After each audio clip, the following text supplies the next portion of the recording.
Welcome to Gomathi's kitchen. நம்ம இன்றைக்கி பார்க்க போகிறது கிராமத்து ஸ்டைலில் எண்ணெய் கத்திரிக்காய் குழம்பு எப்படி செய்யலாங்கிறது தான் பார்க்க போகிறோம்.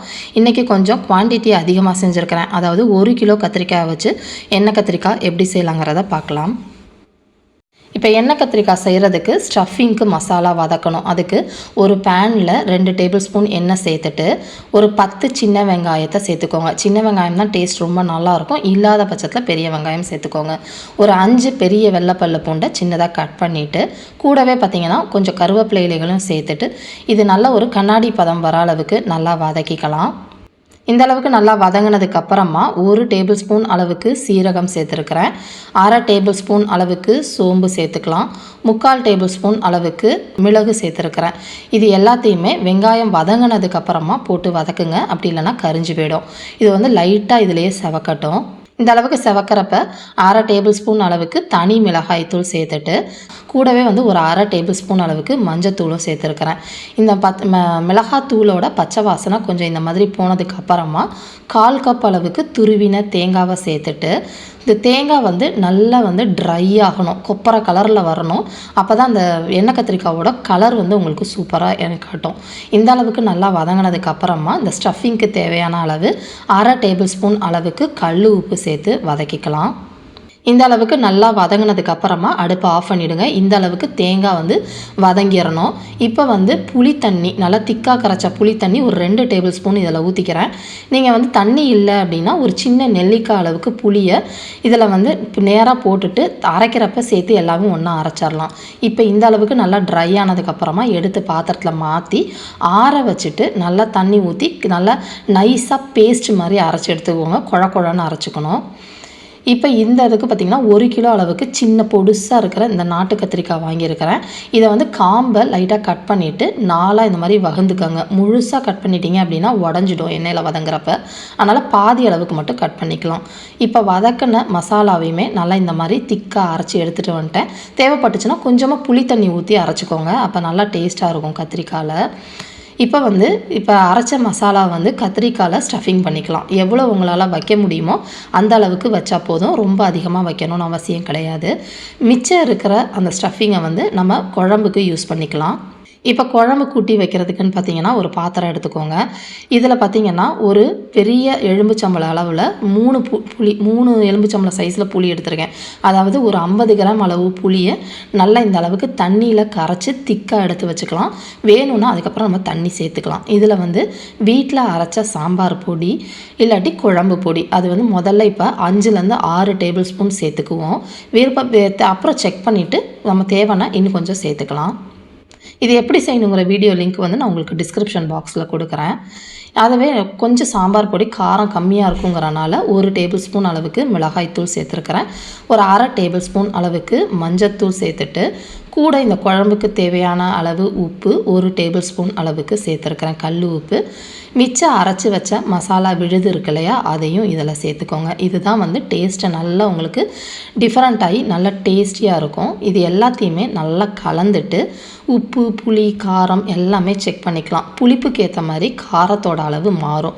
அதனால் தேவைப்பட்டுச்சு அப்படின்னா இன்னும் கொஞ்சம் மிளகாத்தூளும் சாம்பார் பொடியும் சேர்த்துக்கலாம். இப்போ எனக்கு பத்தாதனால இன்னொரு ஒரு 2 டேபிள் ஸ்பூன் அளவுக்கு சாம்பார் பொடி சேர்த்துருக்கிறேன்.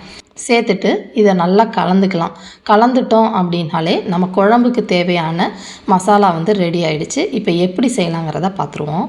இப்போ வந்து ஒரு நல்ல அகலமான பேனை எடுத்துக்கோங்க. அதில் நல்லா ஒரு 4 டேபிள் ஸ்பூன் அளவுக்கு நல்லெண்ணெய் சேர்த்துட்டு கத்திரிக்காவை நம்ம வந்து வதக்கணும். எண்ணெய் கத்திரிக்காய்னாலே கத்திரிக்காய் நல்லா வந்து எண்ணெயிலேயே வதங்கணும். அதனால் இப்போ ஸ்டஃப் பண்ண கத்திரிக்காவை இதில் சேர்த்துட்டு உடனே நீங்கள் வந்து கரண்டியை வச்சு கிளறி விடாதீங்க.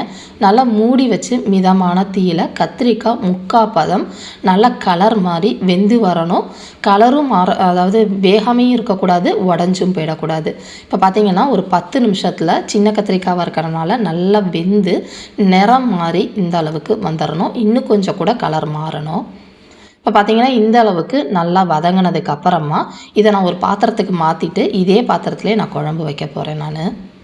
இதுக்கு வந்து நல்லெண்ணெய் தான் நல்லாயிருக்கும், கொஞ்சம் அதிகமாக ஊற்றிக்கணும். இப்போ ஒரு 4 டேபிள் ஸ்பூன் அளவுக்கு நல்லெண்ணெய் சேர்த்துருக்கிறேன்.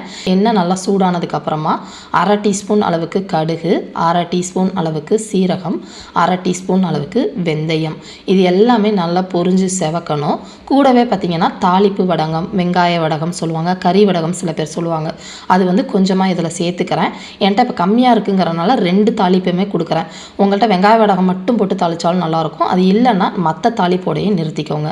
இது எல்லாம் நல்லா பொரிஞ்சு செவந்ததுக்கு அப்புறமா கருவேப்பிலை இலைகளும் ஒரு 30 பல்லு பூண்டை வந்து பாதியாக கட் பண்ணியிருக்கேன். சில பேர் வந்து எண்ணெய் கத்திரிக்காய் குழம்புல பூண்டு சேர்க்க மாட்டாங்க, பட் போட்டு பாருங்கள், ரொம்ப நல்லா டேஸ்ட்டாக இருக்கும். இதில் வந்து ஒரு 10லேருந்து 12 சின்ன வெங்காயத்தை பொடியாக கட் பண்ணி இதில் சேர்த்துருக்கிறேன். நல்லா ஒரு மீடியம் சைஸ் உள்ள பெரிய வெங்காயத்தையும் பொடியாக கட் பண்ணி இதில் சேர்த்துருக்கிறேன். இது எல்லாத்தையுமே ஒரு மிதமான தீயில வச்சு வெங்காயம் பூண்டு எல்லாமே நிலம் மாதிரி பொன்னிறமாக ஆகணும். இப்போ இந்த வெங்காயத்துக்கு தேவையான அளவு உப்பு 1/2 டீஸ்பூன் அளவுக்கு சேர்த்துட்டு நல்லா வந்து சீக்கிரமும் வதங்கிடும். நல்லா சட்டுன்னு இந்த மாதிரி வதங்கி வந்ததுக்கு அப்புறமா 2 நாட்டு தக்காளி மீடியம் சைஸில் எடுத்து சேர்த்துருக்கிறேன். அதை இதில் போட்டுட்டு நல்லா குழைவாகிற அளவுக்கு நல்லா வதக்கிக்கோங்க. இந்த அளவுக்கு நல்லா குழைவாக வெந்ததுக்கு அப்புறமா 2 பச்சை மிளகாவை கீரியெல்லாம் போட வேண்டாம், முழுசாகவே போட்டு வதக்கிக்கோங்க. அந்த வாசனை வந்து ரொம்ப நல்லாயிருக்கும். இந்த அளவுக்கு நல்லா வதங்கி வந்ததுக்கு அப்புறமா இப்போ நம்ம கரைச்சி வச்சுருக்கிற புளி கரைசல் இருக்கு இல்லையா, கலந்து வச்சதை அதில் சேர்த்துக்கலாம். இந்த டைம் உப்பு புளி காரம் எல்லாமே செக் பண்ணிக்கோங்க. எது பத்தலையோ அதை இந்த டைம் சேர்த்துக்கோங்க. இல்லைனா அதுக்கப்புறம் சேர்த்திங்கன்னா உங்களுக்கு வந்து அந்த பச்சை கட்டை அடிக்க ஆரம்பிச்சிடும். இப்போ வந்து நல்லா கொதித்து எண்ணெய் பிரிஞ்சு புளியோட பச்சை வாசனை போட்டிருக்க மசாலாவோட பச்சை வாசனை எல்லாம் போகணும். அது வரைக்கும் நல்லா கொதிக்கட்டும். இப்போ பார்த்திங்கன்னா நல்லா கொதித்து எண்ணெய் பிரிஞ்சு வர ஆரம்பிச்சிருச்சு. இந்த ஸ்டேஜில் தான் நம்ம கத்திரிக்காய் போடணும். இதுக்கு முன்னாடியே போட்டிங்கன்னா ஏற்கனவே வெந்த கத்திரிக்காய் கொதுக்கும் நமக்கு குழஞ்சு அப்படியே கரைஞ்சி போயிடும். அதனால் இப்போ நம்ம கத்திரிக்காவை சேர்த்துட்டு இன்னும் கொஞ்சம் நேரம் ஒரு 5 நிமிஷத்துக்கு மிதமான தீயில் நல்லா எண்ணெய் பிரிஞ்சு கதுக்கிக்கிட்டு வரும். அந்த அளவுக்கு நீங்கள் கொதிக்க விடணும். தீயை மட்டும் குறைஞ்ச தீயில் வச்சுக்கோங்க. மூடி வச்சு இனிமேல் வேக விட வேண்டாம், ஏன்னா அதுலேருந்தே தண்ணி விட ஆரம்பிச்சிடும்.